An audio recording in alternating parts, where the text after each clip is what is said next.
Saudações aos entusiastas do esporte a motor. Este é o GP Total, desde 2001, no endereço gptotal.com.br e há muito tempo nas redes sociais também, Facebook e Instagram.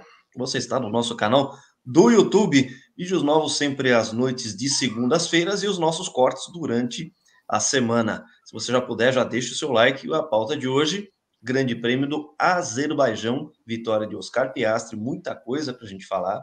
É um grande prêmio que teve aí muitos detalhes aos quais a gente vai se aprofundar. E para saber mais detalhes sobre o grande prêmio do Azerbaijão da Fórmula 1 2024, tem aqui a companhia dos meus queridos amigos João Carlos Viana, da capital do Ceará, cujo nome jamais vou proferir, meu querido amigo Márcio Madeira da Cunha, transmitindo diretamente da região serrana do Rio, Nova Friburgo. Eu sou o Lucas Giavone, transmito da minha querida Sorocaba, interior paulista. Meu boa noite a vocês dois. Vou começar com o João Carlos Viana. E a vitória de Oscar Piastri, que, vamos lá, não estava no script essa vitória do australiano. Boa noite. Boa noite, Lucas. Boa noite, Márcio. Boa noite quem nos assiste, ou bom dia, boa tarde, dependendo da hora que você está nos vendo. Realmente essa Fórmula 1 2024 está imprevisível, está do jeito que a gente gosta. Muitos resultados que a gente não espera, né? E bem na semana que a McLaren prometeu jogar os famigerados papaya russos pela janela, o Lando Norris tem um azar na classificação, a bandeira amarela repentina que foi praticamente só para ele, e ele caiu para 17º, largou em 15º ainda, por causa das punições que houveram por ali. E o Oscar Piastri não estava muito cotado para vencer. Afinal, pole de Charles Leclerc, a quarta seguida em Baku, e Leclerc vinha embalado. Uma vitória emblemática em Monza, estava no embalo. Mas o nosso Leclerc, né, que a gente gosta de chamar de Alesi do século XXI, dormiu no ponto após o seu primeiro pit stop, primeiro e único pit stop, e o Oscar Piastri efetuou uma manobra belíssima, vindo bem de trás para fazer a ultrapassagem. O Charles Leclerc, não sei nem o que ele estava pensando, deixou a porta escancarada por dentro, e por mais de 30 voltas, o Leclerc pegou o DRS, pegou o vácuo, e o Piastri foi perfeito na defesa, muito bem, foi uma pilotagem muito serena. Eu até coloquei nas nossas pílulas exatamente isso. O Oscar Piastri é um piloto muito sereno fora das pistas, e isso acaba refletido dentro das pistas. Lembra alguns pilotos antigamente, Mansell, aquele cara mais agressivo, tanto aquele jeitão dele, Schumacher, Fangio, etc., entre outros. E o Piastri é aquele cara calmo, muito sereno, e acaba levando essa pilotagem para dentro das pistas. Ele foi muito cirúrgico, tanto na ultrapassagem como nas defesas, né, e conseguiu uma vitória surpreendente. Ninguém esperava, né, pela semana que teve, né, porque o Papai Rose ia acabar, e a forma como o Leclerc fez a pole. Mas o fato nas últimas 7 corridas, o piloto que mais pontuou na Fórmula 1 se chama Oscar Piastri. E isso coloca uma situação bem complicada para a McLaren, que como é que a gente vai dar ordem de equipe a um piloto que está tão forte? Pois é. Márcio Madeira, meu boa noite a você. A minha pergunta é a seguinte: Oscar Piastri vence, mas a gente tem muitos derrotados nesta corrida. A começar pelo próprio Leclerc, que foi colocado aqui, que tomou uma ultrapassagem, deu bobeira e depois não conseguiu retomar, apesar de ter tido um bom ritmo de prova, de ser um especialista do circuito de Baku. Da mesma forma como a gente teve Pérez e Carlos Sainz como também derrotados, porque acabaram se enroscando no meio do caminho. A gente tem um Lewis Hamilton apagadíssimo na corrida. A gente tem um Max Verstappen que também andou atrás do Sérgio Pérez, que é uma coisa que a gente não via há muito tempo. Entre derrotas e a vitória de Oscar Piastri, o que você tira de conclusões sobre esse grande prêmio do Azerbaijão? Uma boa noite a todos. Vocês dizem bom dia, boa tarde, depende da hora que estamos vendo. Né? Eu gosto muito da pista de Baku, sabe? Eu realmente, só o fato de você perceber que o Pérez costuma andar ali tão bem ou melhor do que o Max Verstappen habitualmente, já mostra que é uma pista que tem personalidade. Né? Quer dizer, quando você tem um piloto que se destaca nela e não se destaca em outras, geralmente a pista tem características, ela foge ao comum, tem peculiaridades, e ali, sem dúvida nenhuma, é uma pista que eu acho que acrescenta bastante ao calendário. Tem muita variação, é difícil você achar um setup legal para ela, porque tem trechos de baixa, curvas que precisam de downforce, e por outro lado tem um retão, uma zona de aceleração, na verdade, muito longa, que precisa de velocidade máxima, lembra um pouco Le Mans nesse sentido, talvez um pouco também o circuito da Guia, Macau. É um compromisso complicado de você achar. Justamente o Pérez é um cara que sempre tem um histórico muito bom lá, anda bastante, e você vê, mais uma vez andou à frente do Max Verstappen, e ele foi um dos grandes derrotados, com certeza. Eu até brinquei na hora que se o calendário fosse só com corridas em Baku, o Pérez seria um adversário a ser respeitado no campeonato, porque ele tem a mão, como o Leclerc tem a mão da pista, né? Você não faz tantas poles seguidas. Isso é um recorde muito importante, tá? Teve mudança de regulamento na história. Para mim, um dos recordes mais importantes do Ayrton Senna são as 7 poles seguidas em San Marino, né, em Imola. Porque você fazer 7 poles seguidas em meio a mudanças de hierarquia de desempenho, de regulamento, mostra que o piloto está fazendo a diferença. Isso aí não tem como. Mostra realmente que o piloto está fazendo a diferença. E no caso ali do Leclerc, a mesma coisa. Eu devo dizer que assim, o segundo stint dele em Monza, eu não estava aqui no programa que vocês gravaram em Monza, mas o segundo stint em Monza dele foi um dos maiores dos últimos anos. Foi realmente muito impressionante o que ele fez ali. O piloto tem que ter categoria para conseguir girar tantas voltas no mesmo segundo, calcular um ritmo tão bem, tem que ser um ritmo vencedor, e você conseguir, na prática, virar naquele tempo ali, independente de tráfego, de tudo. Foi muito impressionante o que ele fez. E eu acho que, na verdade, ele não se defendeu do Piastri, um pouco como reflexo dessa cultura atual, que é a cultura do DRS. A cultura de você vencer se preocupado com o ritmo. Você tem que ter ritmo de prova. Os pilotos já se habituaram a não defender mais posição, porque você perde tempo. E ele não se tocou, de repente, como o pessoal não se tocou em Monza, que ele podia estar fazendo um stint longo e uma troca só. Ele não se tocou naquele momento ali de que ele tinha que defender. Até porque o pessoal já desacreditou que é possível defender. Um pouco como em Indianápolis. Em Indianápolis o pessoal defende na última volta, né? Vai defender nas últimas 2, 3 voltas, você tenta defender a posição. Antes disso você não tenta. Alguém passou, você deixa passar, você manter o momento, né? Manter a velocidade, e aí fica aquele desespero na última volta, ciscando para não deixar passar. Eu entendo que, no meu entendimento, o Piastri se aproveitou disso, quer dizer, ele veio uma ultrapassagem que parecia despretensiosa, né? O Leclerc talvez não tenha levado tão a sério que aquela ultrapassagem fosse estar definindo a corrida, e depois não conseguiu recuperar, não conseguiu passar de volta.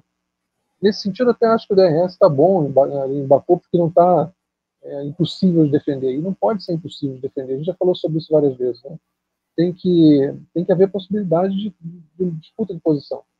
E acho que, da mesma forma como o Leclerc surpreendeu todo mundo em Monza, ele foi um pouco surpreendido agora no Azerbaijão, com uma ultrapassagem que ele não levou muito a sério. Ele não levou tão a sério, achou que podia depois recuperar a posição, estava mais preocupado com o ritmo de prova, e acabou sendo surpreendido da forma como o Piastri se defendeu muito bem.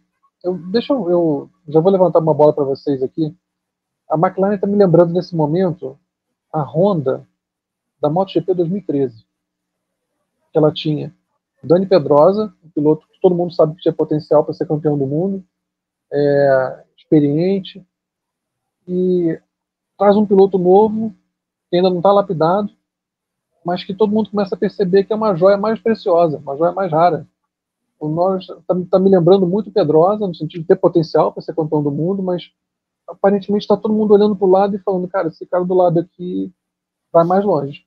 Ele está passando no 93 na Honda, 2013 na Honda, era o número 93, que era o Marc Marques.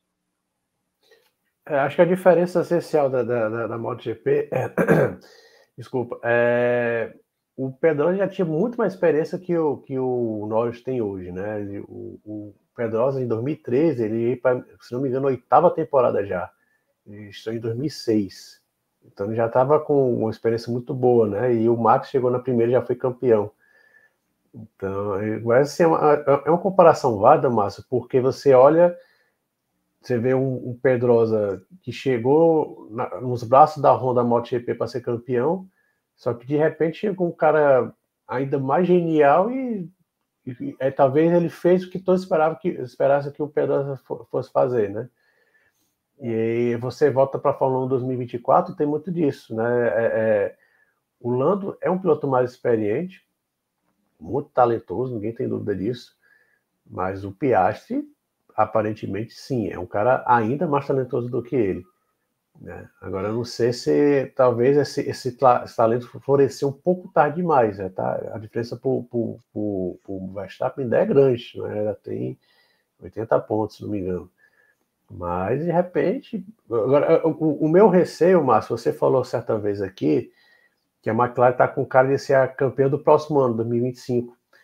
Mas eu não sei se a McLaren... Sinceramente, eu tenho muitas dúvidas se a McLaren vai ter estofo, principalmente que o bagulho dessa tecla, a McLaren é uma equipe cliente. Então, não sei se a Mercedes e a própria Ferrari podem chegar atropelando a McLaren. Lembrando, e a gente tem que... E é engraçado, a gente nem fala na Red Bull em 25. A gente mal fala em 24. Em 25 ninguém fala Red Bull, que ela realmente implodiu assim, de forma inacreditável. Acho que foi uma das piores declínios. Acho que nem na Brown uma queda tão porque a Brown abrupta. GP ainda conseguiu o título de construtores. Isso. A gente não pode deixar de lembrar isso, né? Sim. A sequência de vitórias da Brown foi mais longa. Se não me engano, em 8 corridas, o Bantam venceu 7. Então, quando naquela época tinham em torno de 18 corridas, então praticamente até metade da temporada a Brown dominou. Então, o domínio da Red Bull foi muito grande no começo do ano. Acho que foi um terço do campeonato, um quarto.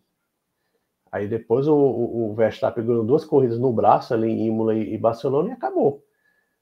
Eu não sei se eu tenho sérias dúvidas se a Red Bull vai vencer a corrida esse ano. Pode acontecer pelo talento do Max, né? No momento atual, João, eles estão com dificuldade até para voltar ao pódio.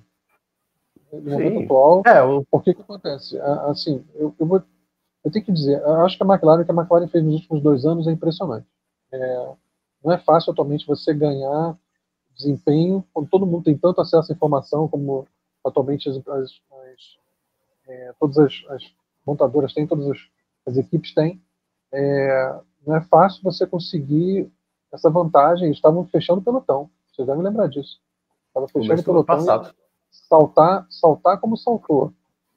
Para liderar a Fórmula 1 como está liderando o grid atualmente, é muito impressionante. Então, assim, eles estão com uma equipe técnica forte. Acho que até a forma como a McLaren está expandindo, está conseguindo, está com braços em várias competições, eles devem estar com uma equipe realmente muito forte de desenvolvimento, coletando dados, uma velocidade muito grande, e realmente é impressionante o que estão fazendo, sendo uma equipe cliente, conseguir o salto que deram. Então, eu suponho que eles têm uma equipe para continuar desenvolvendo esse carro, e é de se esperar que eles continuem num bom ritmo de desenvolvimento. Mas, assim, quando eu falei que eles tinham cara de campeão do ano seguinte, não quer dizer que vai ser campeão do ano seguinte, mas é um padrão que a gente vê de uma equipe que tem desempenho, mas ainda está com buracos na armadura. E você vê, o Lando, tudo que ele precisava para tirar a vantagem em relação ao Verstappen, a desvantagem, era que outros conjuntos começassem a tirar pontos do Verstappen. E isso está acontecendo. O problema é que estão tirando pontos dele também. A Ferrari está muito forte nesse momento. A Mercedes tem condição de brigar com a Red Bull. Só que ele próprio não está se aproveitando disso. E é curioso que o Piastri está, mais do que ele. Então, assim, é uma situação muito curiosa da McLaren. Nesse sentido, lembra o campeão do ano seguinte, porque eles têm um desempenho, mas eles não estão conseguindo harmonizar esse desempenho. O Norris continua tendo muito problema no posicionamento. Dessa vez eu não vou culpá-lo por isso, mas, de novo, ele está tendo problema de posicionamento. Ele está sempre atrás, sempre perseguindo. Nesse sentido, ele lembra o Schumacher de 93. Tem ritmo, mas não tem posicionamento. Está sempre atrás, sempre preso atrás de alguém, sempre tendo que caçar alguém. Ele não está onde devia estar. E com o potencial que atualmente tem para Leclerc, para Sainz, para Hamilton, para Russell e para Piastri tirarem pontos do Verstappen, ele tinha chance sim de ser campeão esse ano, mas ele não está conseguindo harmonizar, não está conseguindo centralizar a equipe e a pontuação. E não está fácil agora, porque a Ferrari está forte também. O que dá para a gente ver é o seguinte, a dramática evolução não só da McLaren, mas dos próprios pilotos também, que tiveram que se acostumar a essa condição de serem habitué de pódio, habitué de pole position, habitué de vitória, vitórias no plural, né? E a gente viu os dois pilotos, né, o Piastri e o Norris, subindo essas escadinhas, de pilotos jovens, promissores, para pilotos que vão frequentemente para o pódio, para que marca pole, que ganha e agora quer ganhar mais, né? E durante o ano a gente viu que ora o Norris subiu alguns degraus um pouco à frente e o Piastri veio logo em seguida. E agora a gente vê que, no fim das contas, é possível até que o Piastri tenha passado alguns degraus à frente do Norris. É uma coisa a se considerar também. E dado o histórico de pilotagem do Oscar Piastri, sim, a gente está diante de um piloto que eu tenho como um futuro campeão. Ele tem material para ser campeão mundial. Tá? Uma coisa que eu não consigo cravar com tanta certeza, com tanta segurança, quando eu falo do Lando Norris, por causa desse tipo de hesitação que ele tem, a hesitação em largada, tudo bem, ele teve esse azar da bandeira amarela momentânea no Q1, mas já era para ele ter feito tempo, um cara que tem que estar largando lá na frente, já era para ele ter se posicionado melhor, porque a gente sabe que muita coisa, ainda mais num circuito como o Baku, que é um circuito muito diferente, que é todo murado, é um circuito urbano, para alguém enfiar o carro na mureta nos segundos finais de uma Q1, de uma Q2, faz com que realmente a possibilidade de você ter volta frustrada no qualifying seja muito maior do que das outras pistas. Agora, se você não leva isso em consideração, você não está pensando em campeonato. Até durante a semana, quem falou sobre o Norris foi o Juan Pablo Montoya, falando que ele precisava ser mais agressivo. E a gente sabe da histórica da agressividade do Montoya, e que fazia ele muito bem até certo ponto. Ele passava do ponto, a coisa desandava. Mas o Montoya tem a sua razão, sim. Tá faltando um componente de agressividade para o Norris, e que, veja só, né, que curioso, é um componente que o Piastri não está precisando mostrar, ele está fazendo as coisas, como você mesmo disse, João, na serenidade. É um cara muito tranquilo, e nisso a gente vê que ele está entrando aí em estágios de pressão, a cobrança de estar com o melhor carro, e foi lá e performou. Não conseguiu a pole, foi lá, caçou o Leclerc, que é um especialista na pista, fez uma bela ultrapassagem, não se abateve, né, quando foi pressionado, não sentiu a pressão de ter a Ferrari ali fungando no cangote ali por várias voltas, e ainda cruzou a linha de chegada com 10 segundos à frente do Leclerc. Quer dizer, e outra tudo coisa, que né, o Norris tinha que ter feito, se fosse realmente para pensar em campeonato, o Piastri foi lá e fez com uma naturalidade, inclusive. Ele não transpareceu em nenhum momento, está sofrendo, e no pódio até se mostrou até um pouco tímido. Ele tem essa característica, de um sorriso meio contido, de um cara mais introspectivo, mas é isso que a gente viu de McLaren. Agora, Lucas, eu até falei um pouquinho, te atropelei um pouquinho, desculpa. A sensação que eu tenho com relação ao Norris, voltando a falar aqui do Norris um pouquinho, é que a ficha dele não caiu, que ele pode ser campeão. Então acho que falta isso pro Norris, e o Piastri meio que já percebeu que se tiver uma oportunidade ele vai lá e encaçar para todo mundo. E a coisa que eu ia falar era que o Piastri não tinha um especialista da pista de barco para trás dele, tinha dois, porque por muito tempo era Piastri, Leclerc e o Pérez fugando no cangote ali. Eram os três, eram dois especialistas em Baku, fungando no cangote do Piastri, e ele se defendeu de forma. E foi de almanaque. Deixava sempre a parte de fora para o Leclerc, e o Leclerc ficava sem ter o que fazer, até o momento que o Leclerc ficou sem pneus. Tanto andar no ar sujo do Piastri. Sabe outra Vamos lá, comparação que é válida? só Márcio, colocar aqui a tabela de pontos. Já retorno para você, porque o Max Verstappen, finalizando na quinta colocação, alcançou 313 pontos. Lando Norris chegou na quarta posição, tirou muito pouco ponto, podia ter tirado muito mais, está com 254. 235 para o Leclerc, a segunda posição dele em Baku. Ele mantém o terceiro lugar, só que o Piastri já está muito próximo, está com 222 pontos, próximo aí de abiscoitar a terceira posição do Leclerc. As demais não mudam, o Carlos Sainz em quinto, o Lewis Hamilton apagadíssimo numa nona posição, sexto lugar, George Russell, que herdou um pódio ali do nada, 143 pontos, e o Sérgio Pérez, o oitavo desse grupo aí das melhores equipes, 143 pontos também. Ele que, claro, ficou super frustrado de não conseguir, talvez, o que seriam os melhores pontos do ano para o mexicano. Márcio, desculpa interromper. Outra situação que também está lembrando a McLaren agora é a Chip Ganassi de 96. É que o Vasser abriu... Sim. A gente falou muito disso. A gente falou muito disso. Sim. Abriu a pontuação e em algum momento, no meio da temporada, você começa a olhar para o lado e fala, bom, mas o futuro está aqui do nada, né? A joia preciosa mesmo está aqui nos anais. Parece também. Assim, eu acho até que o Norris entende que pode ser campeão esse ano e acho que isso afetou ele de maneira não só positiva, mas afetou de maneira negativa também. Ele está muito nervoso, está muito tenso. Sim. Ele está muito tenso. Está muito tenso. E ele, talvez, como eu falei, a mesma coisa que você viu o Pedrosa. Pedrosa é melhor do que muito campeão que a MotoGP já viu. Só que você olha para ele e você via... Tinha melhores no grid, tinha pilotos mais completos no grid. Ele tinha os dias dele, mas tinha pilotos mais completos. E o Lando está com um cara assim de um campeão circunstancial. Um cara que na circunstância exata pode ser um campeão mundial, mas não é um multicampeão. Você não olha para ele e vê, pelo menos nesse momento a gente não vê ele dessa forma. O Piastri tem essa aura, que é uma aura muito preciosa. E isso ajuda ele a ficar mais nervoso, porque ele tem uma pontuação para descontar, está tendo uma chance agora de ser campeão, tem uma pontuação grande para descontar, e ele não está conseguindo se impor, ele está perdendo a própria equipe. Isso deve ser...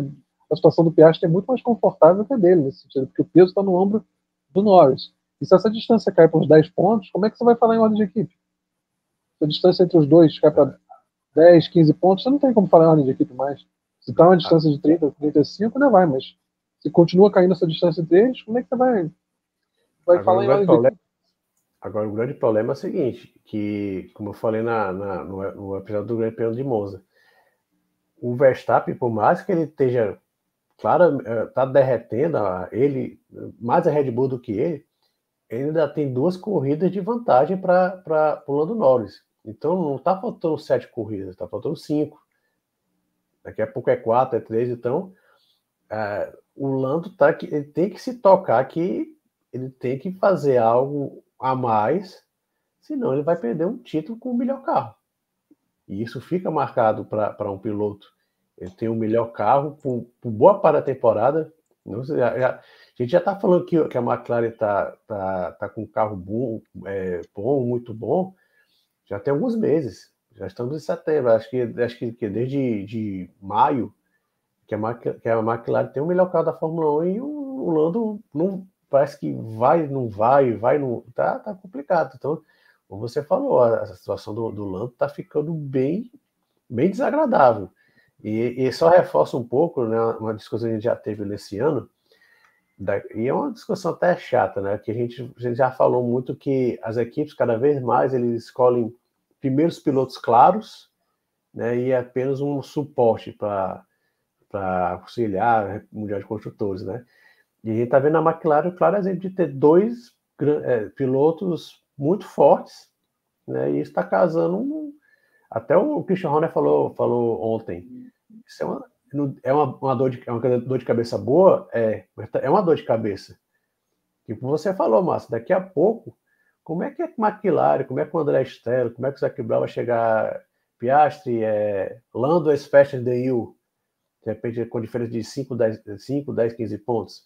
É muito complicado. Enquanto isso, o Max Verstappen, mesmo sofrendo horrores, ele fez... Eu até falar, quando a gente chegar lá a falar do Max, eu acho que ontem foi uma das piores coisas do Verstappen em muito tempo. em muito tempo. O Max foi uma corrida miserável. Foi uma corrida de redução de danos, porque Não, eu ele acho ainda que chegou numa pior. quinta colocação, o Norris tirou muito pouco dele. Não, mas Lucas, agora tem um diferencial. O Max largou em sexto e o Lando largou em 15º. Olha a diferença, largou lá atrás, largou muito atrás e chegou na frente dele. Então, assim, e chegou a estar mais de 20 segundos atrás do Sérgio Pérez. Então ele não pode nem chegar a dizer, a Red Bull tá mal. Não, porque o Sérgio Pérez, ele tinha uma chance sim de vencer a corrida. E o Max lá atrás. Então foi uma corrida muito ruim. Foi uma das piores corridas do Max desde que ele se tornou campeão mundial. De 2021 para cá, não lembro nenhuma corrida tão medíocre do Max Verstappen. Márcio, você. É verdade. Houve um episódio recente daquele descontrole dele no rádio, né? Mas ele tá realmente... Foi na Hungria, não foi que ele teve aquele descontrole sim. emocional, enfim. Foi uma corrida horrorosa também, assim, nesse sentido. Ele jogou ponto fora ali também. Mas é porque nessa fase do campeonato, cada corrida que passa faz muita diferença. O potencial de você descontar essa vantagem. Então, ele está realmente numa situação muito privilegiada para ser campeão esse ano ainda, pela pontuação que já fez e pela desorganização da McLaren, porque a McLaren está realmente com dificuldade de administrar a situação. Mas o momento todo foi perdido. Se o campeonato começa a partir de agora, o Max ele não ficaria entre os primeiros colocados. Ele está realmente numa situação muito difícil. E isso, eu diria para vocês que é muito interessante, tá? Porque ele vai ter que se reinventar. A gente está diante de uma situação, você já falou sobre isso, né? O Max tem três títulos mundiais, você compara com os 3 títulos do Piquet, por exemplo. O Piquet teve que criar 3 situações de campeonato mundial. 3 situações muito distintas que ele teve que construir um campeonato. Não é como atualmente você às vezes cria uma condição de campeão e você tem aquela dinastia que dura 3, 4 anos, 5 anos. O Nelson tem os 3 títulos dele, valiam muito.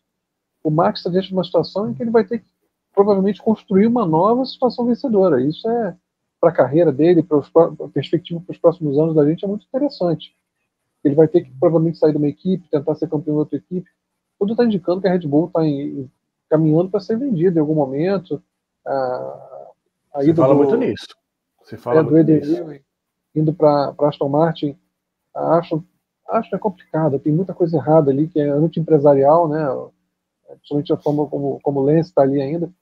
Mas, assim, está se formando uma equipe forte ali. Está se formando uma equipe forte para o futuro, perspectiva de crescimento. Tem as equipes de fábrica, a própria McLaren com esse desenvolvimento muito forte. A gente está, de repente, com uma perspectiva interessante para os próximos anos aí. O Hamilton indo para a Ferrari, querendo ser campeão de novo. O Max, de repente, numa equipe que não pode mais entregar um título a ele tendo como é que ele vai fazer, para onde ele vai. O Piastri podendo superar o Lando dentro da própria McLaren. O Bortoleto, em vez de entrar na Fórmula 1 pela porta da frente, se tudo der certo, mas ele está com essa aura que o Piastri construiu, ele também está construindo para ele. Então, assim, tá uma perspectiva interessante. Nos próximos anos aí, a gente pode, de repente, pensando nos arcos de carreira e tudo mais, pode ter um campeonato interesante. Realmente. E eu já falar justamente, né? Mas na frente ia falar da entrada do Bortoleto. E se você olhar bem, a carreira do Bortoleto lembra muito do Piastri. Campeão na Fórmula 3 no primeiro ano, Fórmula 2 ele foi campeão, lógico. O Bortoleto assumiu a liderança do campeonato agora, né? Em 2 corridas que ele foi muito cerebral. Não foi como o Monza, que ele tinha um carro dominante, agora ele foi muito cerebral. Mas ele vai, se ele entrar em 2025, que há boas chances disso, ele vai entrar na porta da frente. Vai ser muito interessante ver. E aquela história, pelo que se fala, isso não foi confirmado ainda pelo contato que tem com a McLaren. Então a McLaren tem 3 pilotos assim, muito potencial para ser campeão mundial. Se não agora, de repente 25, 26, eu não sei. Mas que 26 vai ter uma mudança grande de regulamento, né? Mas é justamente isso. A McLaren está com excesso de piloto. É uma situação que, assim, você antigamente fazia muito isso, né? Contrato de gaveta com o piloto, você às vezes contratava um piloto para garantir, não para ele correr para você, mas para garantir que ele não ia correr para um rival. né? E muito piloto teve a carreira arruinada com isso. O próprio Roberto Couto Moreno teve essa situação, mas ele não tinha muita outra opção. Para ele poder continuar a carreira sem dinheiro, teve que assinar com a Lotte. Mas muito piloto chega nessa situação, de você ter um contrato para o garoto que você não vai correr para uma equipe adversária. Mas o Piastri, e talvez o Bortoleto ainda é um pouco cedo para dizer, mas o Piastri tem toda a pinta de um talento geracional. Como o Verstappen tinha, não sei se é o mesmo nível do Verstappen, mas ele com certeza tem você olha para o Piastri, você vê alguns títulos mundiais dentro dele. Tem alguns títulos ali dentro dele que, se você lapidar, se der a condição para ele, esse garoto ganhando confiança, ele tem tudo, aparentemente, para liderar campanhas de campeonato mundial. E o Bortoleto está se colocando numa situação parecida. Tá? E todo mundo sob o guarda-chuva da McLaren. É interessante isso, né? Porque tantas equipes aí estão com um piloto mais de ponta e outros compondo a equipe, né? A gente falou da Brown, por exemplo, que foi campeã de construtores, mas a Brown tinha dois pilotos muito fortes, né? Tinha o Button e o Barrichello, os dois pontuadores, e quando o Button afundou, o Barrichello chamou a responsabilidade e seguiu pontuando forte. Então, a McLaren está com essa situação para o campeonato de construtores muito boa, mas para o campeonato de pilotos é complicado. E ainda tem a galera da Indy, né? Pato Ward, que é um cara muito, muito forte, né? Teve a lesão da Indy com o Alex Palou sendo tricampeão, e o Palou só saiu da McLaren, ele foi para a McLaren com a promessa de ir para a Fórmula 1. E quando ele viu que não ia para a Fórmula 1, que ele quebrou o contrato e ficou na Ganassi. Mas a McLaren realmente está tendo um olho clínico para piloto. Vale a pena aqui a gente pegar, você mencionou construtores, né? A McLaren passou a Red Bull 476 pontos contra 456, ou seja, passou e já abriu um pouco, né? E a Ferrari muito próxima da Red Bull, porque está com 425 pontos. Então, 476, 456, 425, tá? E a Mercedes um pouco mais atrás, mas com 309 pontos também não está tão distante. O que a gente pode ver nas próximas corridas é a Red Bull perder a segunda colocação de construtores para a Ferrari, se a Ferrari mantiver um bom desempenho. A próxima pista, por exemplo, é Singapura, provavelmente a Ferrari vai ter um bom desempenho lá, tem conseguido bons resultados em pistas urbanas, a própria McLaren também.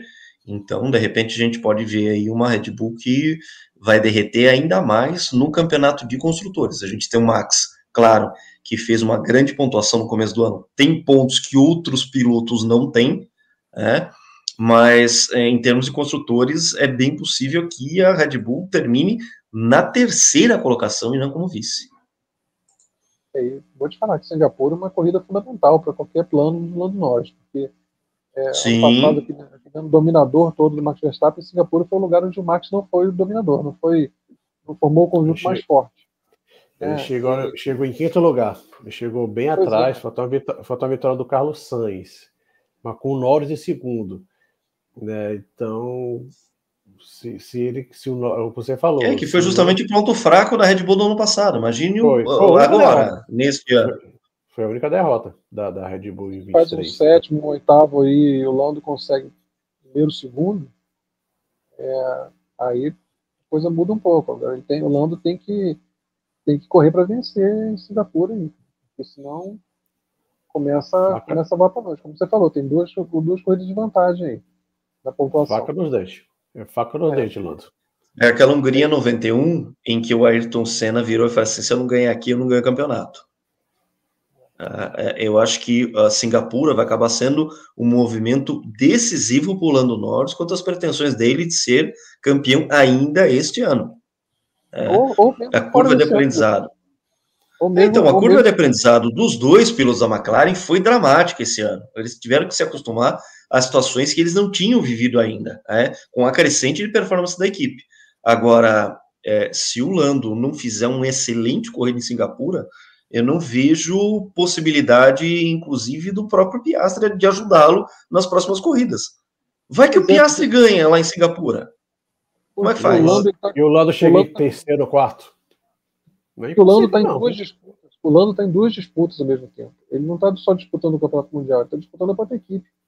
E disputar a própria equipe significa disputar o próprio futuro na Fórmula 1. Porque se ele perde esse campeonato para o Piastri, mesmo que nenhum dos dois seja campeão do mundo, mas se ele perde esse campeonato para o Piastri, a situação dele se complica muito para o ano que vem. Se complica muito para o desenrolar da carreira. Porque o Piastri está ganhando os corações da equipe. E assim, muita gente falando, o Lando pode sair da McLaren, vai sair por quê? Vai sair para onde? Se você plantou, ficou tanto tempo pastando, para finalmente ter um equipamento competitivo, você vai embora por quê? Porque tem um garoto que está te desafiando, você tem que se impor a esse garoto. Não tem outra alternativa, você não pode fugir da briga. Então, e vejam que coisa, né? Ele poderia ter ido para a Red Bull, né? Porque ventilou-se essa possibilidade de Lando Norris ir para a Red Bull, junto, né? Compor o time junto com o Max Verstappen, deixar uma McLaren que está aí, está na crista da onda. Imagina um movimento errado, um troféu Carlos Reutemann para o Lando Norris numa situação dessa. E o Helmut Marko gosta muito do Lando, e lógico, a Red Bull vive em torno do Max Verstappen. Mesmo rivais pelo título, o Max e o Lando viajaram juntos para Baku, né, no avião, não sei de quem, talvez do Max, mas viajaram juntos, então eles são muito amigos. Então, assim, seria uma dupla que muita gente queria, felizmente por Lando não vai rolar.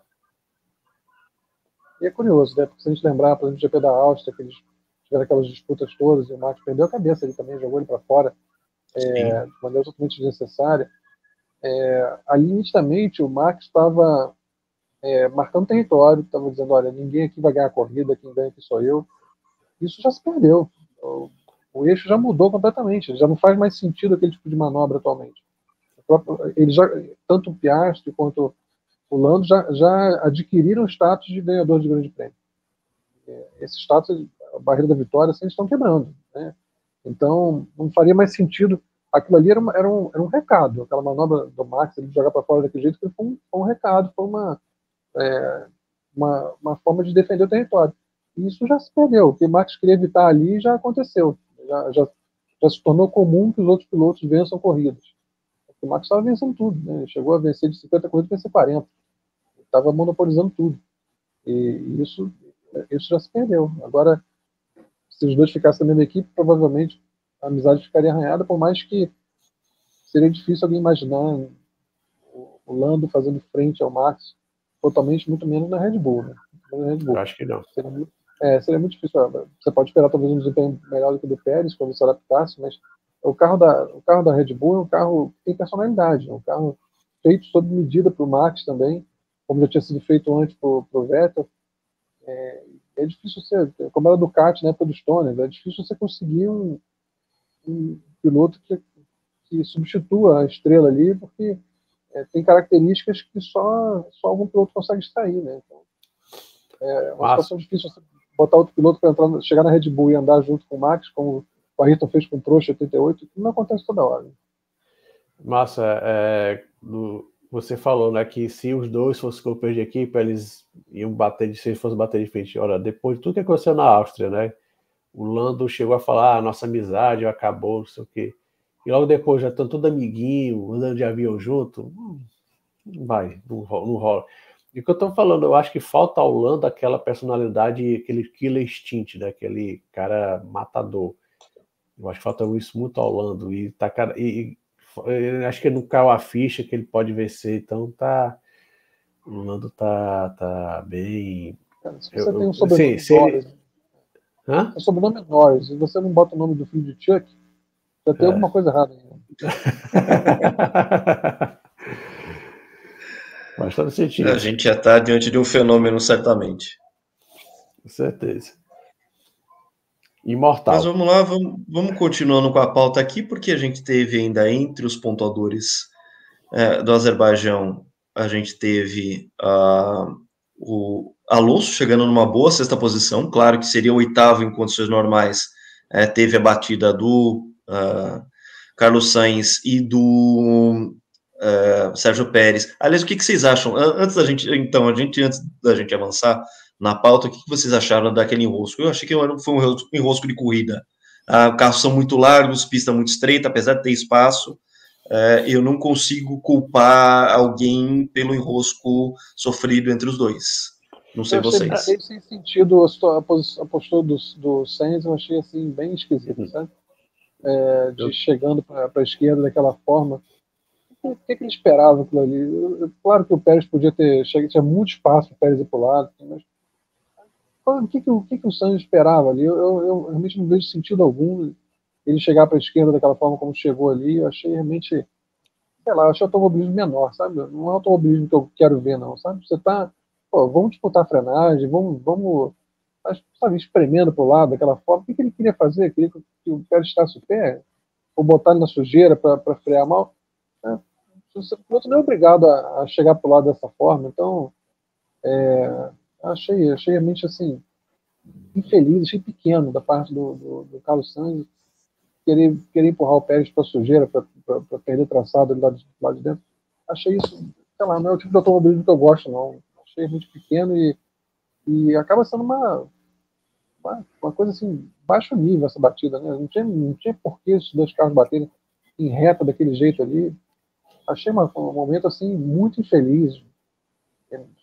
Para mim, mais do Sainz do que do Pérez, porque o Pérez não tinha por que também aceitar ser jogado na sujeira, ser jogado para ficar sem traçado. Eu entendo o que você está dizendo, Lucas, mas assim, para mim foi um momento, sabe, pequeno, um momento automobilismo pequeno, baixo nível. Sim. Eu concordo, mas eu concordo 100% com você. Apesar do que houve investigação, os comissários disseram que aquele movimento que o Sainz fez para a esquerda, ele vinha fazendo todas as voltas.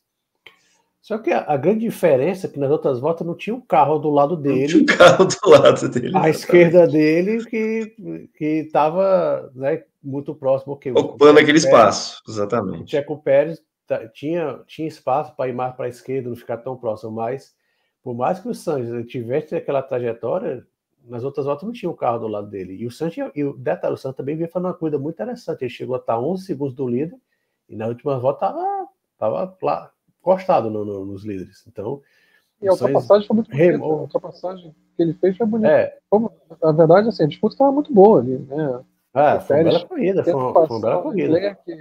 O Sainz veio com um momento muito bom para passar, só que ele faz aquilo ali, quer dizer, enfim, acho que tava bonita a disputa, tava bonita.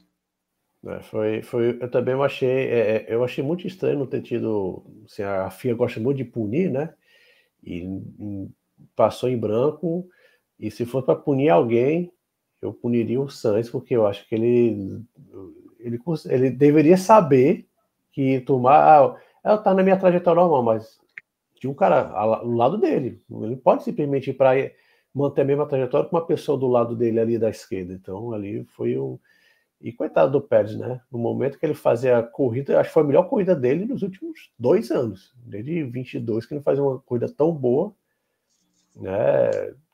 Talvez tendo as vitórias no começo do ano passado. Ele faz Aí dá de cara com o Carlos Sainz no meio do caminho e coitado, foi como uma cadeirada nas costelas. Não puniram ninguém porque os dois tinham espaço, mas assim, eu achei pequeno, sabe? Achei assim, infeliz, acho que não foi digno do nome Carlos Sainz, aquilo ali, entendeu? Estou falando claramente do pai dele. Lógico. Avançando então, o Fernando Alonso foi o 6º colocado, o melhor do resto, né? Seguido por 2 carros da Williams. Fala sobre a Alonso rapidinho com vocês aqui. O que vocês acham? Se essa Aston Martin começa a andar daqui a 2, 3 anos, Alonso com 45, vocês acham que dá para a gente conseguir esperar alguma coisa de um piloto com 45 anos de idade, mesmo sendo do tamanho do talento do tamanho do Alonso? Fala, Lucas. Não, veja que coisa, porque do que eu vejo, do que eu noto, do que eu percebo, é que o passar da idade ainda não causou um decaimento significativo no Alonso. A gente ainda está vendo o cara super rápido, super combativo. A gente não vê e fala assim, não, já não é mais o Alonso de antigamente. Eu não consigo ter essa leitura. Então, e com essa injeção de ânimo chamada Adrian Newey, vai ser muito interessante ver essa sobrevida do Alonso, em meio a esse projeto ambicioso da Aston Martin, que vai ter como background também técnico a Honda, que está saindo da Red Bull, ou seja, um motor que vai ser praticamente só deles, então vou ter dedicação exclusiva, um ajuste perfeito para o projeto deles. O Newey já trabalhou com a Honda, já trabalha com o Dan Fellows, que já está lá projetando os carros da equipe, então realmente a perspectiva é muito interessante, mesmo com o Alonso com esses 40 e muitos já que ele tem de idade, eu não vejo decaimento nele, não. O meu receio disso tudo é o seguinte, quando o Adrian Newey saiu da McLaren para a Red Bull se tornou campeã imediato, demorou, foi algo instantâneo, da Williams para a McLaren, sim, foi uma coisa quando o Newey vai para a McLaren, a equipe de McLaren é campeã no primeiro ano, praticamente, 98. E já com o Red Bull foi assim. Então, o meu receio é que talvez o Alonso não consiga atingir quando a magia do Newey aparecer na Aston Martin, o Alonso não esteja mais lá. O problema é que o Lance vai estar lá, né? Esse é o X da questão. O que vai estar lá vai estar o Lance, aí vai faltar piloto. A não ser que, se fala muito, né, que há um projeto que se você olhar a Aston Martin, você teve campeões mundiais. Vettel, Alonso, né? Alonso uma hora vai parar, nem que seja aos 50 anos, não vai parar. Mas fala muito que o próximo campeão mundial a portar lá nas glebas esmeraldinas da Aston Martin seria Max Verstappen. Inclusive, o Adrian Newey seria um chamariz.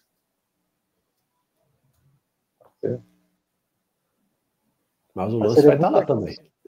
Seria muito legal se a gente conseguisse ver o Alonso brigar por mais um título. Tem um canto do Cisne igual a Brown, a gente viu com... sei lá, seria muito legal. De repente com, sei lá, 48 anos. Mas um novo Fangio. Mas olha que o Fangio, mas olha que o Fangio. Fangio fez o milagre de Nürburgring com 47 anos de idade. Então não é pouca coisa.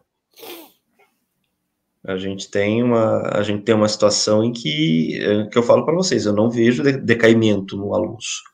Ele foi lá e foi melhor do resto nesse grande prêmio de Baku. Entre o que era possível fazer para além das 4 principais equipes do grid, ele foi lá e fez uma ótima sexta colocação à frente da Williams, os 2 carros da Williams, o Albon e o Franco Colapinto. O primeiro argentino a pontuar desde o Reutemann, África do Sul, 82. Os 2 à frente do Lewis Hamilton, que largou lá no fundo, né? Ele largou dos boxes, teve troca de componente, mas fez uma corrida discretíssima. E tivemos na 10ª colocação o Oliver Behrman, que também fez aí o seu recorde particular de ser pontuador nas 2 primeiras corridas em que ele participa por 2 equipes diferentes. Vamos falar agora dessa parte aí final dos pontuadores, a consideração de vocês aí. Williams aparentemente já melhorando tecnicamente, não é só a questão de se livrar do Logan Sargent, que o Franco Colapinto já mostrou que realmente se livrar do Sargent era uma necessidade da Williams, era realmente um componente que estava jogando o time para trás. Foi um erro estratégico do James Vowles, mas ele está se recuperando com o Franco Colapinto. Apesar desse Veja só, um cara que não é nem tão destacado assim na Fórmula 2, a gente sabe que é um piloto com competência, com talento, mas já mostrou muito mais possibilidade que o Logan Sargent. Que já vinha capengando desde o ano passado, resultados aí bastante hesitantes do Sargent, e a gente teve uma Williams que passou a Alpine nos pontos, uma Alpine que aparentemente tinha dado ali uma melhorada no meio da temporada e que parece já estar perdida de novo. E antes de falar, Márcio, rapidinho, será coincidência que mal o Briatore chegou na equipe, já houve uma desclassificação por irregularidade técnica dos seus pilotos? Isso é coincidência? Quem manda tem a fama, né? Esse é o Briatore que a gente conhece. O que a gente sabe é que o Briatore vai ter muito trabalho para fazer aquela equipe funcionar. Talvez o trabalho só não seja mais complicado que o da Sauber /Audi. Eu não vou embaralhar nome, isso aí não vou fazer aqui. no nosso encontro de segunda-feira. Mas a gente tem uma situação que a gente tem esse abismo entre as 4 primeiras e as restantes. O Alonso fez o que fez e a Williams andou muito bem em Baku. Uma coisa interessante, assim, algumas coisas interessantes. O Burman, por exemplo, quando nasceu, o Alonso já estava na Fórmula 1, já estava na Renault, já estava brigando por vitória, né? Isso eu acho super interessante, assim, você tem um piloto no grid, e o Alonso, por exemplo, está empresariando aí o Bortoleto, e mesma coisa, né? Quando o Bortoleto nasceu, ele já estava correndo lá. Eu acho, e assim, de certa forma, ele está empresariando o Bortoleto, mas ele tem uma perspectiva, o Alonso ainda, o curioso é isso, ele tem uma perspectiva de 3 anos de Fórmula 1 ainda. Então, é bem interessante isso. E outra coisa interessante que os jovens estão mostrando, esses jovens que estão vindo da Fórmula 2, andando bem, mostrando o quanto o grid da Fórmula 1 precisa de oxigenação também. Porque a gente está com um grid muito fechado, muito hermético, e tem muito talento bom do lado de fora que não está tendo chance. Não é só... Tá muito Huckenberg, né, esse grid da Fórmula 1, assim, tá apostando na jogada de segurança do cara que, pô, teoricamente é sólido. Eu gosto do Huckenberg, acho que tá até ficando queimado, de certa forma, porque se olhar todas as categorias de base, todo ano de treinador, ele sempre foi competente, sempre andou bem. Fora da Fórmula 1, era sempre piloto de topo, e na Fórmula 1 entrega um bom resultado, segurança e tal, mas ficou uma opção muito por esse tipo de perfil. Ele tá tão longevo assim porque virou uma jogada de segurança e tem muito talento que não está tendo chance, e acaba tá muito fechado isso. Tinha que ter uma circulação maior de pilotos. Claro, preparação física melhor, cada vez chegando mais jovens, você acaba tendo perspectiva de ficar 20 anos na categoria, coisa que era impensável antigamente. Né? Uma carreira longa já era uma carreira de 12, 13, 14 anos, era uma carreira muito longa. E você tem a perspectiva de ficar 20 anos. Mas um grid só com 20 carros é uma pena, um grid só com 20 carros, e ter tão pouca renovação. Isso é uma coisa, por um bom motivo, claro, que você não tem mais pilotos se quebrando, morrendo como morria antigamente. Isso é ótimo, todo mundo de acordo com isso, mas tem que ser repensado. A gente realmente tem que abrir vaga para esses jovens. Você vê, não são nem grandes fenômenos da Fórmula 2, mas estão entregando desempenho, tanto o Burman quanto o Colapinto.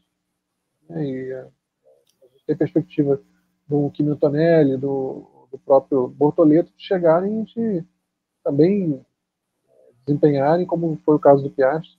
A gente tem que esses garotos mostrarem em pouco tempo que o grid precisa de oxigenação. Tem espaço para... Tem gente ali que está fazendo hora extra e tem espaço para pilotos jovens aí mostrarem serviço. O Lucas tem uma teoria que acho que 1/3 do grid já se defenestrado da Fórmula 1, né, Lucas? Acho que você ia falar isso.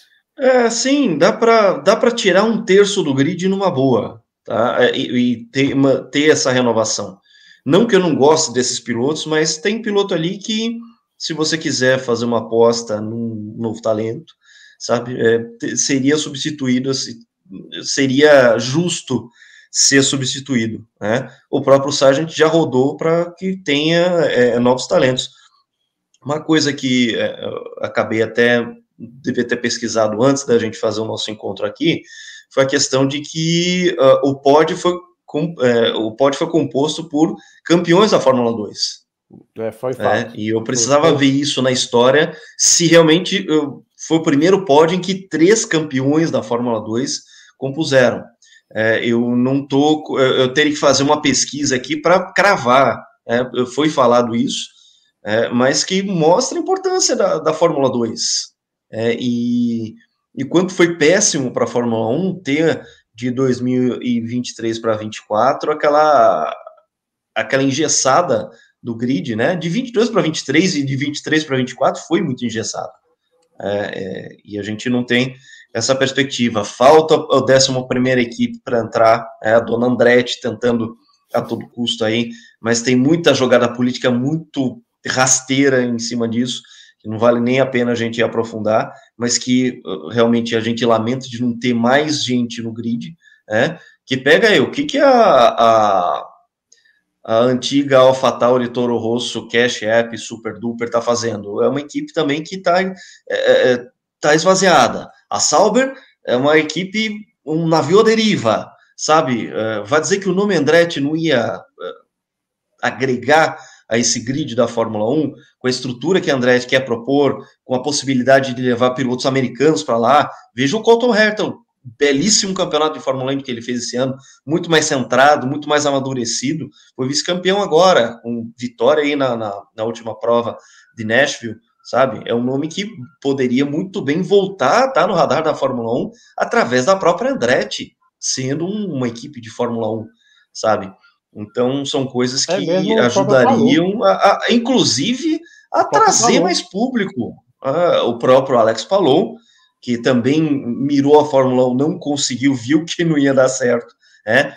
Voltou seu foco, quando ele focou de novo na equipe Ganassi, voltou seu foco para a Indy, voltou a andar muito bem, conquista o seu terceiro título, né? O fim de semana foi a etapa final de Nashville, um cara que não foi dominante como em 2023, mas foi muito sólido, você mesmo destacou isso, o João, no seu comentário sobre a Indy, e, puxa, o que a Liberty precisa esses nomes vindo dos Estados Unidos, e chamaria um chamarismo maior para o público. Você tem uma equipe Haas que é americana, mas que não tem americano no line-up, sabe? Eles não bancam, eles não vestem o chapéu de cowboy e colocam lá um Joseph Newgarden, um Colton Herta, alguém que fosse uma promessa de falar assim, olha, tem um americano aqui, o americano vai pilotar bem, você não tem isso, né?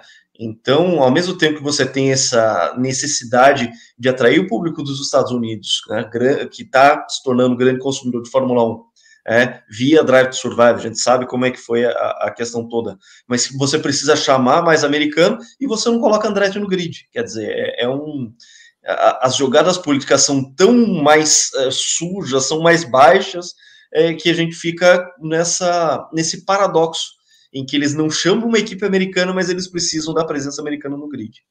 E só falando, além de equipe, que a Andretti agregaria muito mais, vamos lá, o Joseph Newgarden, bicampeão da Indy, agregaria muito mais do que o Daniel Ricciardo, hoje. O que um Kevin que Magnussen, é desse um terço que eu falo para você que podia sair da Fórmula 1 e dar... Guan Yu Zhou, toda essa tem pilotos ali que realmente o Logan Sargent seria que esse piloto americano jovem, mas o cara não performou, a verdade é essa. Não, e fez... Não, sobrevida, ele teve sobrevida, ele ficou nos acréscimos por muito tempo, até dar aquela cacetada lá, na prorrogação. A última cacetada que ele deu, e aí foi assim, não, gente, agora não dá mais, vamos chamar outro cara aqui. É só um bastidor, né? E o Colapinto tá tão bem que de repente ele se tornou um rival pro Bortoleto na Audi, né? Se fala, né, que o nosso Botinhas está de pompom para fora para a Indy, né? Levar as fotos desnudas dele para a Indy. E aqui a vaga que seria certa do Bortoleto, de repente o Colapinto tá tentando pegar essa vaga, que seria uma pena para o Bortoleto, que ele tá, como a gente falou, ele tem uma carreira muito parecida com o Piastri. Ninguém aqui está afirmando que ele vai ser campeão, que ele no mesmo material do Piastri, de futuro campeão mundial, mas ele tem tudo. As trajetórias são realmente muito parecidas. Muito parecidas, ele poderia perfeitamente estar na Fórmula 1 no próximo ano. Mas com essa ascensão do Colapinto, e detalhe, né? E o torcedor argentino, a empresa argentina, está fazendo um lobby muito grande. Né? Engraçado que o Brasil tem um mercado gigantesco de Fórmula 1, mas ninguém faz até aquela comoção pelo Bortoleto, como há comoção na Argentina pelo Franco Colapinto, que está fazendo sim uma baita. Eu até coloquei lá nas pílulas, né? Em 2 corridas ele fez muito mais do que o Sargent em 1 ano e meio. Basicamente isso. E a gente estava falando em questão de idade, né? Paradoxo. Quando o Reutemann marcou pontos pela Argentina, nem eu, nem o Lucas eram nascidos. Você vê com um tempinho já, né? Eu era, não precisava tomar essa agora. A Guerra das Malvinas não tinha sido deflagrada quando o Reutemann pontuou. A coisa é muito antiga. Na verdade, a Guerra das Malvinas acho que foi até um fator importante para a aposentadoria do Reutemann. Conta-se que comigo uma equipe inglesa, né? Ele, opa, não vai ser legal Ele foi estar aqui convidado na a equipe. sair, mas ele se sentiu mal de continuar. Sem contar o que fizeram com ele em 81, né? Alan Jones que o diga. E ele já tinha percebido, e o próprio Patrick Head fala assim, poxa, o Reutemann ficou falando das correntes e dos relógios do Keck Rosberg, mas o que ele estava incomodado mesmo é que o Keck era rápido pra caramba. É um depoimento do próprio Patrick Head, a partir do momento que o Rosberg foi para o Williams em 82. E ele fez um campeonato sólido o suficiente para ser campeão. Veja só que é mais uma oportunidade que o Reutemann acabou desperdiçando de ser campeão. É o mesmo carro, enfim. Coitado do Reutemann. O Reutemann é o que eu quero dizer, né? O Reutemann é um Alonso piorado, né? Que o Alonso também teve muita troca de equipe que muita oportunidade que não deu certo. Pois é, gente. O Alonso estava na McLaren, né? Até pouco tempo atrás. Então. GP2 ele podia ter se mantido lá, se tivesse se mantido lá, estava nesse projeto vencedor. Ele poderia estar, e logo depois que chamou a Honda GP2, a Honda foi campeã com a Red Bull. Ele fez de tudo para defenestrar a Honda da McLaren, mas a Honda, tá bom, vou pôr outra equipe e fui campeão. O nosso querido Alonso tem um quê de Reutemann, sim. Tem, sim. Última pergunta para vocês, para a gente encerrar aqui a pauta. Oliver Behrman fez uma ótima corrida pela Haas. Vocês chamariam de novo o Kevin Magnussen ou já dispensariam o cara? Ele está entre os 6 pilotos que já está fazendo hora extra na Fórmula 1. Basicamente. O Behrman é daqueles pilotos que tem piloto que encaixa com a Fórmula 1, né? Tem piloto que ele parece que performa melhor na Fórmula 1 do que na Fórmula 2. Encaixou bem com isso, não é normal. O cara pilotar 2 carros tão diferentes quanto a Ferrari e a Haas e entregar assim, ele tem qualidade. Em circuitos muito diferentes também, enfim. Difíceis, 2 circuitos difíceis, né? Jeddah e Baku, 2 circuitos de rua. Então, realmente foi algo que chamou bastante atenção, sim. E ele está muito tranquilo, ele estava muito seguro, assim, dá para ver que ele é o pacote Fórmula 1, né? Também na parte extrapista, né? Então, dá para ver que ele está sem pressão. Muito simulador, preparação mais completa. Sem pressão, mas ele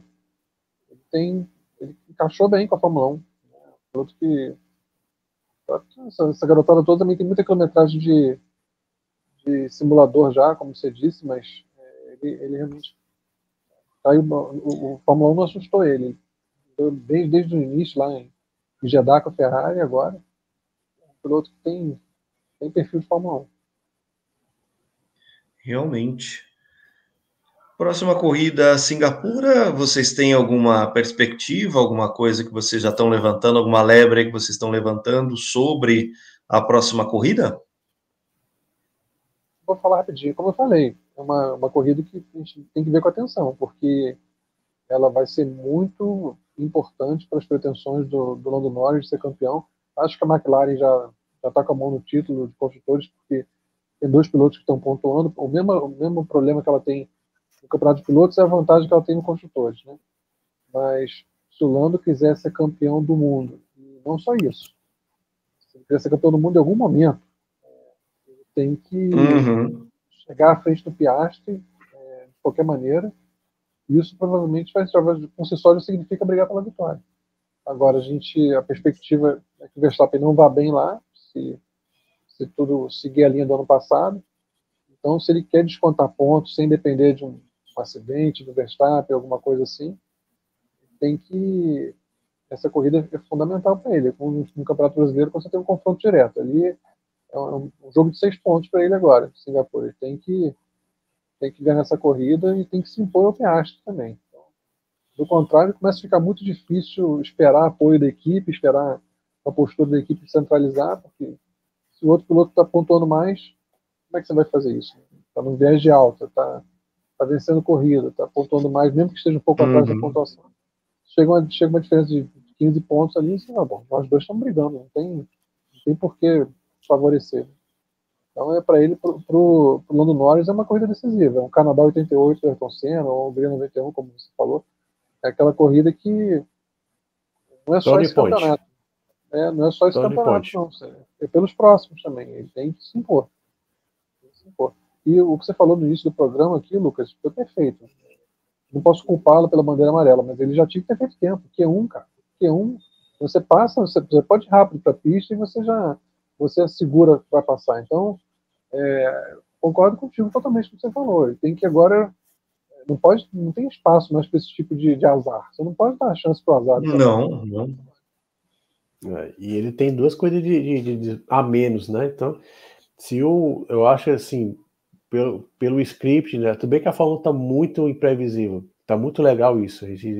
Eu falei no começo, tá muito legal isso, né? A gente esperava talvez uma vitória da Ferrari com o Leclerc, e de repente chegou o Piastri, que foi rebaixado a segundo piloto, venceu a corrida. Então, tá muito previsível. Mas se houver alguma previsibilidade, a Red Bull não vai andar bem, que ano passado foi a pior pista da Red Bull, foi a única derrota da Red Bull em 23.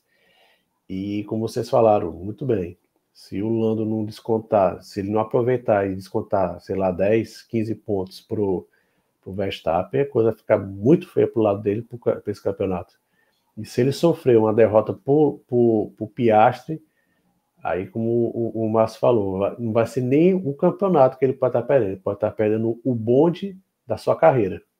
Da história, sim. O bonde da sua carreira. Porque fica a possibilidade. Vamos lá, vamos fazer um exercício imaginativo aqui, que o Lando Norris consiga ser campeão esse ano. Tá? O que vai ser escrito sobre essa temporada? De que ele tinha o melhor carro desde Miami, foi tropeçando, mas que a queda da Red Bull fez ele ser campeão? Sabe? Esse tipo de história que vai se contar se o Lando Norris for campeão apertado, ou a gente vai ver um Lando Norris vai assim, não, a partir de Singapura o cara baixou a viseira do capacete, ligou o instinto assassino, foi lá, ganhou provas, teve uma crescente, o cara cresceu e ganhou de maneira merecida, sem tropeços, ele realmente partiu para uma ascensão arrebatadora, como foi, por exemplo, um Piquet em 83, o Piquet já era campeão, ok, mas assim, a gente viu isso, né, que ele alugou um apartamento na cabeça do pessoal da Renault, principalmente do Prost, foi lá e falou assim, eu vou ser campeão no mundo, e jogou toda a pressão em cima da Renault, e a gente viu a crônica de uma derrota fragorosa da Renault em 83, né, será que o Norris vai ter essa força mental e para ter essa subida, nessa ascensão, de falar assim, não, olha, ele ganhou várias vezes, foi campeão merecido, ele realmente amadureceu, ele realmente entendeu qual era o jogo, que ele tinha que ser mais competitivo, mais focado, e um campeão que merecesse, ao invés de alguém dizer, o Max não venceu porque a Red Bull se perdeu ali, perdeu o Newey e perdeu o Prumo, aí veio um cara lá, veio tropeçando, mas estava com o melhor carro e foi campeão. Que história a gente vai contar sobre o final da temporada de 2024? Isso está muito nas mãos do Lando Norris. A gente saber que história a gente vai contar. Não está mais na mão do Verstappen. O martelo não está na mão dele. A gente está com uma história a ser escrita pelo Lando Norris. E o primeiro capítulo decisivo vai ser justamente esse de Singapura, em que ele não pode hesitar, ele não pode ficar com distância de uma Ferrari para o Piastri, porque aí não tem como o Piastri ajudar.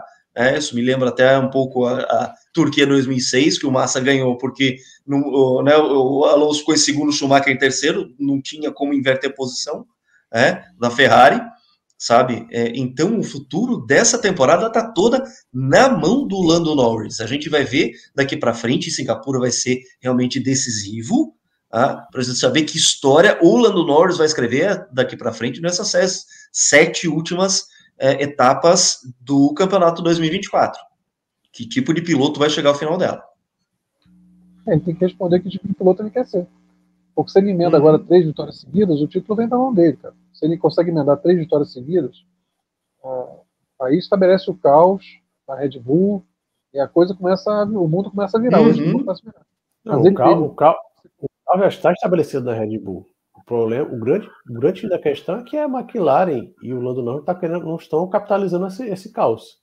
E É o isso que eu que quis dizer, João, é que, não sei se você está sentindo a mesma coisa que eu, mas o Max está lidando muito mal com a perda do Sim. protagonismo. Todo campeão lida mal com isso, mas ele é especialmente imaturo, emocionalmente. Vai fazer 27 anos aí.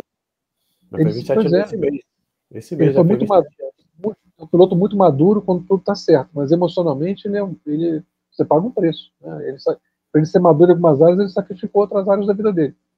E, nitidamente, o aspecto emocional dele é muito frágil, pelo menos nesse momento. Então, se o Lando bate no peito agora, como você falou de Hungria 91, para essa corrida é minha e ninguém vai tirar, se impõe, começa a ganhar e consegue acelerar 2, 3 vitórias aí, colocando gente entre ele e o Max, como é a tendência agora.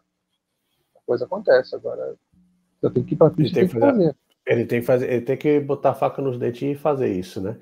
E falando do Max, como eu falei, eu acho que ele ter chegado atrás do Lando, o Lando largando tão atrás, eu acho que já mexeu na cabeça dele também, isso daí. Eu senti que ele chegou, ele estava muito na frente, tinha tudo para aumentar a vantagem dele no campeonato, com o Lando largando tão atrás, e não, ele foi diminuiu um pouco, mas eu acho que desde a corrida do Danoninho, que a gente, como é que eu e o Lucas chamamos o Grande Prêmio da Áustria, o Max tá fora da casinha.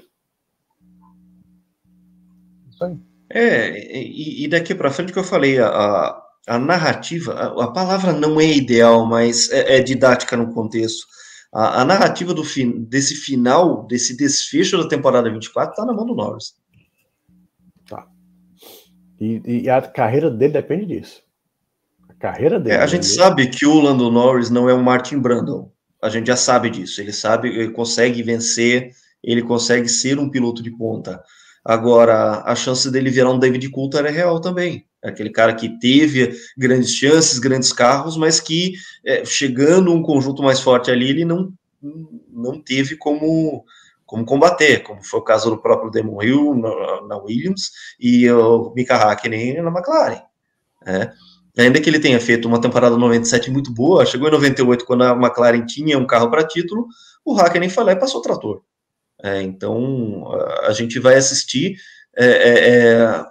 assim, muito foco daqui para frente o que o Lando Norris vai fazer nessa temporada. Eu acho que para mim a grande crônica desse final de temporada, e a gente ainda tem corrida pela frente, vai ser justamente isso, como é que o Norris vai se comportar nesse quarto final, vamos dizer assim, esse último quarto de temporada que a gente tem pela frente. Acho que é isso. Acho que e como eu falei, né, o Lando não disputa apenas esse campeonato, né, disputa também a sua carreira, porque pode ser que em 25 o Piastri já veio muito, mas muito maior do que está agora. E desde o começo do campeonato, o Lando não vai ter a cobertura dos famigerados Papaya Rules. Isso é difícil ele superar. Se ele perder esse título, perder o Piastri, vai ser muito difícil ele virar. E aí é só mudando de equipe, porque a McLaren terá seu piloto geracional. Realmente. É isso que está em jogo. E é isso, pessoal. Com essas considerações, a gente encerra aqui mais uma live, mais um encontro nosso aqui do GP Total. Meu grande abraço aos meus queridos amigos Márcio Madeira da Cunha, João Carlos Viana. Se você curtiu o conteúdo aqui, curta, assine as notificações, acompanhe os nossos canais aqui, o canal de cortes, né, os cortes que a gente faz durante semanas. A gente está com bastante material muito bacana aí, Raul Boesel, o Emerson Fittipaldi, enfim, a gente está aqui fazendo o nosso trabalho, a gente está crescendo de pouquinho em pouquinho, é um trabalho de formiguinha, mas a gente faz com toda a dedicação, a gente coloca muita dedicação nesse canal aqui, nas análises que a gente faz das corridas, as entrevistas especiais e também as nossas pautas retrô, que a gente gosta também de trazer muita história aqui.